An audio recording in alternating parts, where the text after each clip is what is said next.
Revelation 18:19, verse 19. I put the title, You Prayed, and that's what happened. You prayed, that's what happened. This is the year one of our redemption. And what's happening is your prayers are being answered, not just outwardly, but inwardly as well. Inwardly first.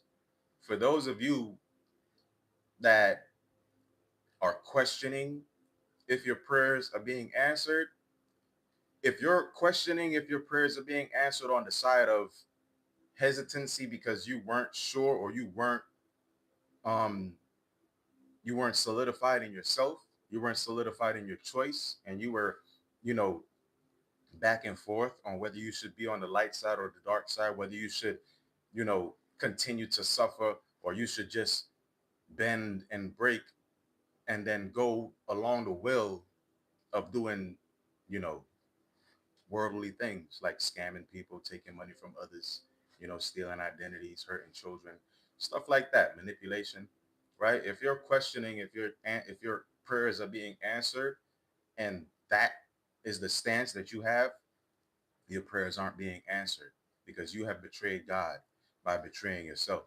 When you betray yourself, you ultimately, inadvertently, overtly betray God. You don't do it sneakily. You don't do it covertly. You don't do it behind closed doors because there's no way that you can go to hide from the sun. You can't go down beneath the earth and go to the earth's core and get away from the sun because the sun's rays penetrates through the earth's core, right? Earth isn't the only planet in the solar system. So how do you think you can hide from the one who created it? How do you think you can close your blinds? And just because the sun don't shine in, or you got some blackout windows, or you got some tints on your windows. I seen tints on the windows in Houston. You can't hide from the sun. You can't hide from the Most High. You can't hide from yourself, right? You cannot hide from yourself. You can try. You can hide from outside. You can hide from people. But as soon as you get into that room, as soon as you get into your home or your place of dwelling or that temple, you immediately start judging yourself. You immediately start feeling the betrayal that you have on your shoulders, right? But that weight is not you betraying the Most High. That weight is you betraying yourself. And once you betray yourself, you ultimately betray the Most High. That's why I tell y'all, a lot of pastors, a lot of people in the world, they want you to be on the side where you take your will and you will yourself to be sad and you will yourself to think negative and you will yourself to do all this negativity and all this hypocrisy, right? Because they refuse to have you change your will and rewire your mind to will yourself to think positively, right? They want you to be stuck in the beginning. They want you to be stuck down there. They don't want you to come up here with us. They don't want you to be in the crown chakra celebrating Christmas every single day, right? They want you to wait until the 25th of the end of the year where you have to make sure you do good. And then once you do so good, and these are the same people that's on the side of the dark, they make sure that you do so good, right? They convince you, right, that you have to spend the whole year doing good. And then one day out of the year, you'll be gifted and you'll be able to celebrate Christmas. And that's a lie. That's when you betray yourself. You should be able to celebrate Christmas all the time.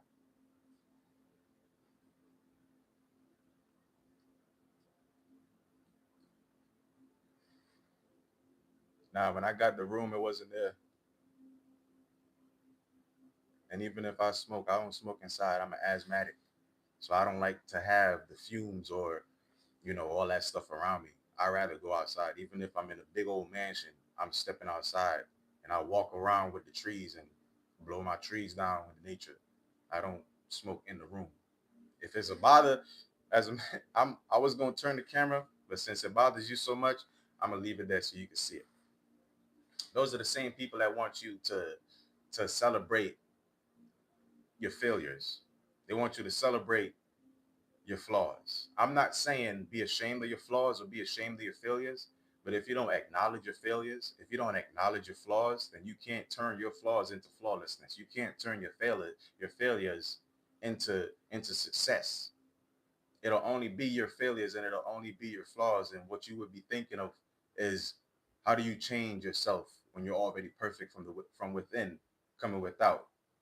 And I don't want to get too far off track, but you prayed, and that's what happened. When you say a prayer and you pray and you hold on to your faith and you hold on to your heart and you hold on to your belief and you hold on to righteousness, it's going to feel uncomfortable because you're not used to your prayers being answered. You're used to your prayers not being answered. You're used to shouting and crying and still suffering, because we live in a world where the balance is off. It's mostly on the side of dark than it is on the side of light. So you're going to probably have to pray a little bit harder, and you feel like you might have to pray a little bit harder. Excuse me. You feel you might have to pray a little bit harder, but you don't have to pray hard. You just have to pray true. You just have to continue to keep your morals and hold yourself accountable and hold yourself responsible for not betraying you. And when you don't betray yourself, you don't betray the Most High. When you don't betray yourself, you don't betray your brother or your sister. You don't betray your children. You don't betray their future, because you already are solidified within yourself. So you know your actions, your intentions, right? You hold your intentions. You hold yourself accountable. So your actions with the intent of your heart is true. You don't seek to be conniving. You don't seek to lie, to steal, or to cheat anybody out of anything that is theirs. Like they say, fair exchange is fair exchange is legal, but when you take something from somebody, that's illegal. And it's the same thing when somebody is convincing you to give up something that's worth more to you and worth more to them than what they're actually giving you to pay for it. So when you pray, expect your prayers to be answered. You pray, you said the prayer, you saw evil being done, and you prayed against it. You saw wickedness happening, and you stepped in. Whichever way you can step in, whichever way you feel safe enough to step in, but you step in. I want to read this verse. I don't want to get too far into the message because I know y'all have, you know, y'all days, y'all got y'all plans, y'all probably going to going into the church. But let me read this verse that I wanted everybody to study. And forgive me if my reading isn't perfect, but I'm going to read this verse as best as I can, as clear as I can for you to understand. Revelation 18:19, verse 19. And it says, "And after these things, I heard a voice of much people in heaven saying, Alleluia, salvation and glory and honor and power unto the Lord our God. For the true and righteous are his judgments. For he hath judged the great whore, which did corrupt the earth with her fornication, and hath avenged the blood of his servants at her hand." And again they said, Alleluia. Her smoke rose up ever and ever. And the 24 elders and the 4 beasts fell down and worshiped God that sat on the throne, saying, Amen, Alleluia. And a voice came out of the throne, saying, Praise our God, all ye his servants, and ye that fear him, both small and great. And I heard, as it were the voice of a great multitude, and as the voice of many waters, and as the voice of mighty thunderings, saying, Alleluia. For the Lord God omnipotent reigneth. Let us be glad and rejoice, and give honor to him. For the marriage of the Lamb is come, and his wife hath made herself ready. And to her was granted that she shall be arrayed in fine linen, clean and white. For the fine linen is the righteousness of saints. And he saith And he saith unto me, Write, blessed are they which are called unto the marriage supper of the Lamb. And he saith unto me, These are the true sayings of God. And I fell at his feet to worship him. And he said unto me, See thou do it not. I am thy fellow servant and of thy brethren that have the testimony of Jesus. Worship God, for the testimony of Jesus is the spirit of prophecy. And I saw heaven open, and behold, a white horse, and he that sat upon him was called Faithful and True, and in righteousness he doth judge and make war. His eyes were as flame of fire, and on his head were many crowns. And he had a name written that no man knew, but he himself. And he was clothed with a vesture dipped in blood, and his name is called to the word of God. And the armies which were in heaven followed him upon the white horse, clothed in fine linen, white and clean. And out of his mouth goeth a sharp sword, that with it he should smite the nations, and he shall rule them with a rod of iron. And he treadeth the winepress of the fierceness and the wrath of Almighty God. And he hath on his vesture and on his thigh name written, King of Kings and Lord of Lords. And I saw an angel standing in the sun, and he cried with a loud voice, saying to all the fowls that fly in the midst of heaven, Come and gather yourself together unto the supper of the great God, that ye may eat the flesh of kings, and the flesh of captains, and the flesh of mighty men, and the flesh of horses, and of them that sit on them, and the flesh of all men, both free and bond, both shall and great, both small and great, excuse me. And I saw that the beast and the kings of the earth and their armies gathered together to make war against him that sat on the horse and against his army. And the beast was taken, and with him the false prophet that wrought miracles before him, with which he deceived them that had received the mark of the beast, and them that worshipped his image. These both were cast alive into a lake of fire burning with brimstone.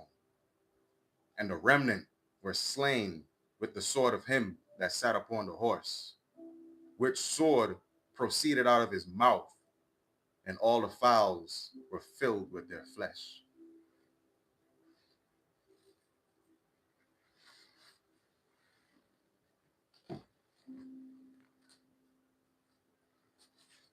You prayed. That's what happened. People that are possessed, people that do wrong, people that blame evil or blame the enemy, they're the ones that choose their free will and they fight on the side of evil with their free will. In order for you to do something and then claim responsibility to someone else or to an outside entity or to an evil entity, something has to take place prior to your actions. You can't just come up out of your body and do something and then blame the evil or blame the enemy. That's a choice. You have the free will. And we all know too well and too good that whenever somebody is possessed, their bones start cracking up out of place. They start sounding crazy and different. Their neck twists around all about the place. And then they start doing crazy shit. But people just come up out of their body, do evil and crazy shit, and then blame it on the enemy. They're not possessed. They claim that they're possessed, but they're not possessed. They're just POS. You're not possessed. You're a POS. because you choose to do evil with the choice that you have and the will that you're given. You made the decision. Nobody possessed you to make that decision. Just like nobody possessed me to come up here and speak the truth. Just like nobody possessed me to read the Bible. Just like nobody possessed me to do any of the things that I do on the side of right, understanding the balance of good and evil. Just like nobody possessed you to do evil. Nobody possessed you to drink and get into that car and then go head on collision with that family and that with that baby in that back seat. Nobody told you to go into that office and sign those orders to harm those people for personal gain. You claim it's for the good of the people. You claim your claims, ye kings, self-proclaimed kings of men. You claim it's for the good of the people, but it's not. It's for the good of your own pockets. It's for the good of your own agenda. Because if it was for the good of the people, there would be no set instances or scenarios or issues or problems or catastrophes that are man-made at the end of the day. A lot of catastrophes that happen on earth have been man-made.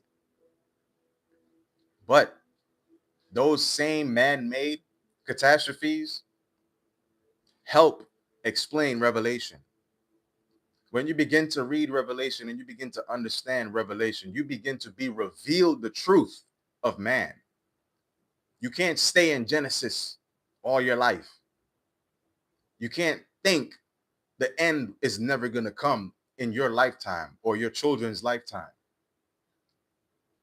You can't perceive the actions of a celestial while following the rules of man.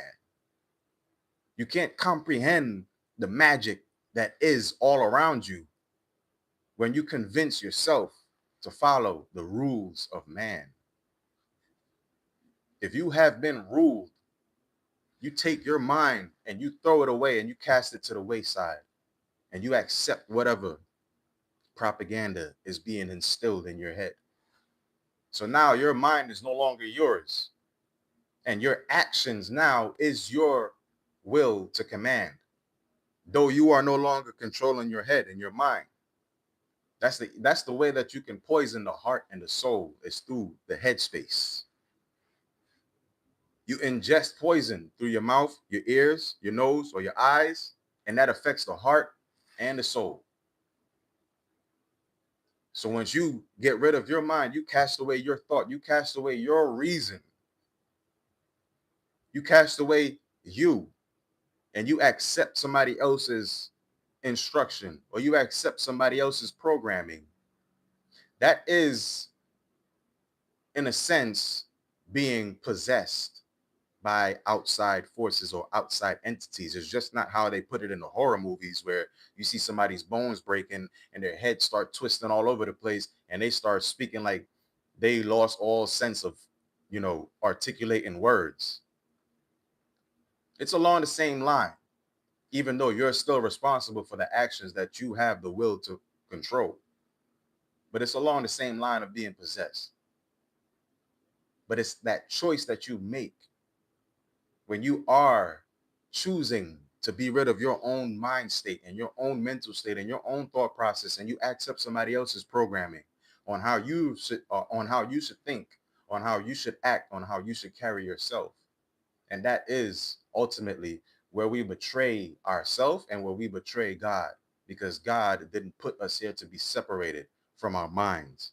We aren't here to be separated from the people. We aren't here to be separated from nature. We are a part of nature. People think that they are apart from nature. And that is ultimately where you betray yourself. And you end up like Revelations 18:19, verse 19. That's why I tell you, I hope y'all study. 2026 is year one of our redemption year. You redeem your mind, your heart, and your soul starting with your soul, then your heart, and then your mind. You got to start. They corrupted your mind first to get to your soul.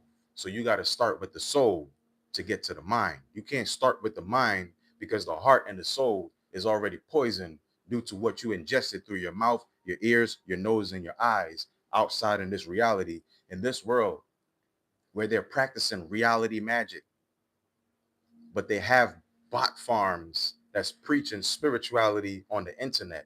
So you're ultimately confused in the spirit and you're confused in the physical because the things that they're doing to you in the physical can't be explained with the people that's explaining it to you in the spiritual. So that's why I'm here as the bridge to have you understand reality magic, the stuff that really goes on and how they really get you to convince yourself to work on behalf of them. You throw your mind and then you accept the programming of what you listen to. You have no discipline in your tongue. So you eat a whole bunch of poisonous crap that's not good for your body. Your senses are all off. So you don't know how to sense or smell negativity, or you don't know how to sense when evil is around. So when you smell something that's nasty or disgusting, it goes straight into your nose and it causes a disruption in your senses. And then the next person you meet or the next person you see is able to convince you to go against yourself, to go against your very senses.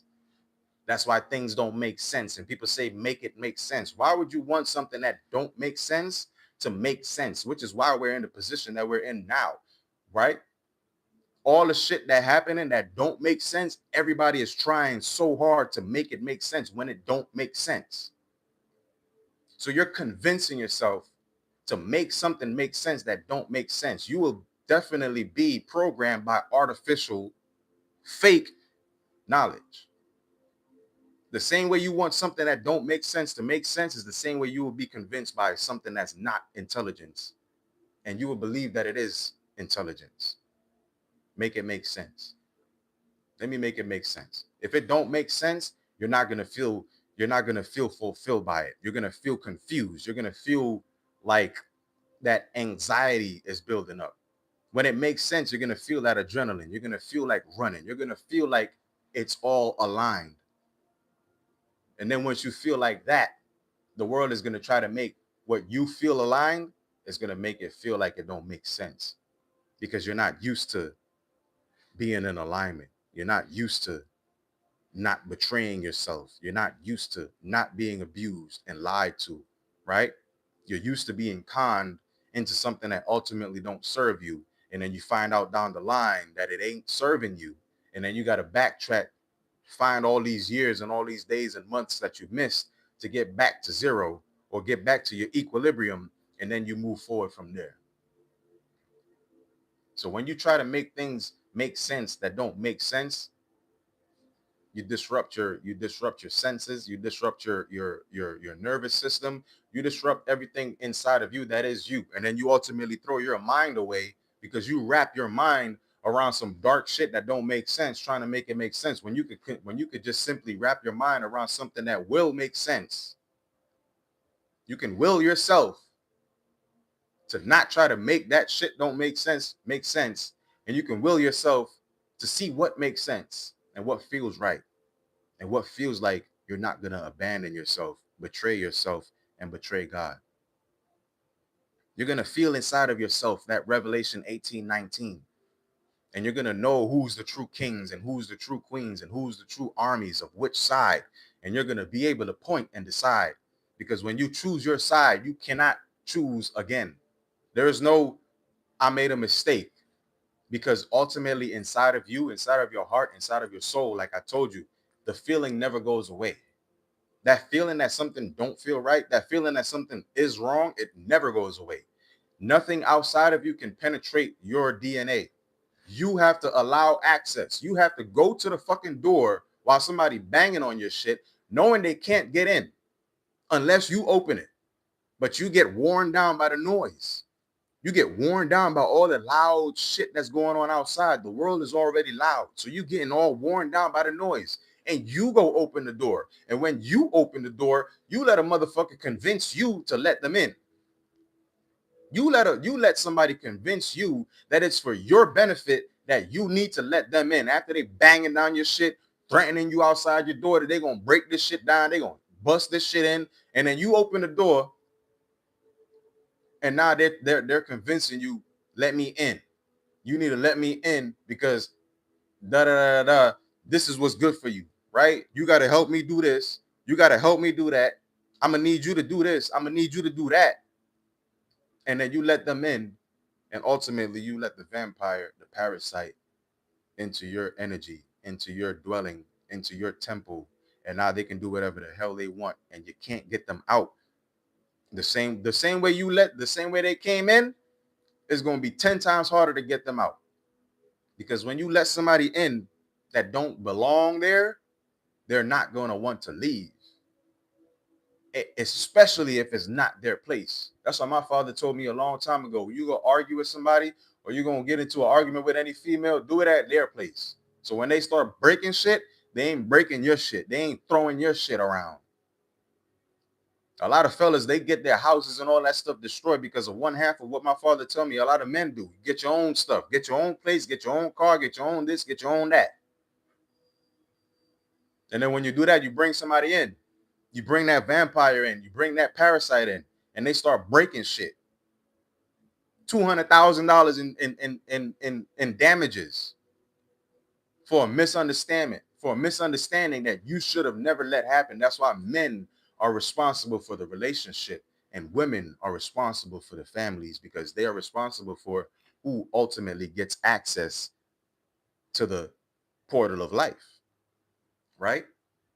And men are in charge of, well, if I want to be in this relationship, or if I want to stay in this relationship, or if I want to protect, provide, and build this empire with this counterpart. I wouldn't even say counterpart, and I'm not going to say helpmate, because what the fuck is a helpmate? I don't need no fucking helpmate. God is my motherfucking helpmate. My angels, my ancestors is my helpmate. A woman will be my portal to life. A woman will be the reward, but she ultimately has to be that reward. She can't see herself as part of this world and above reproach. She can't see herself above life itself, even though she is, the portal to life, right? And I can't even speak on that because it's hard to tell a woman that she can't brag about being the portal to life when she is ultimately the portal to life. But if she is in her being, if she is in her, if she's in her mind, heart, and soul, she has all right to say and do whatever she wants, because then her intentions will be in the right place. Her actions would be, you would be able to, she would be able to take into account her actions and the things that she's done or doing towards herself, her family, and the world outside from within. So a woman that hasn't betrayed herself, hasn't betrayed God, hasn't betrayed her children, that's the woman that can ultimately be protected. That's the woman that any man would give his life for to defend because of where she stands. But a woman that's a part of this world and a part of the agenda to tear down and to separate, because we're not here to be separated from anyone or each other. We're here to come together. It says reproduce and multiply, not divide and conquer, right? So I'm gonna end it right there. Revelations 18:19, verse 19. Don't betray yourself, don't betray God.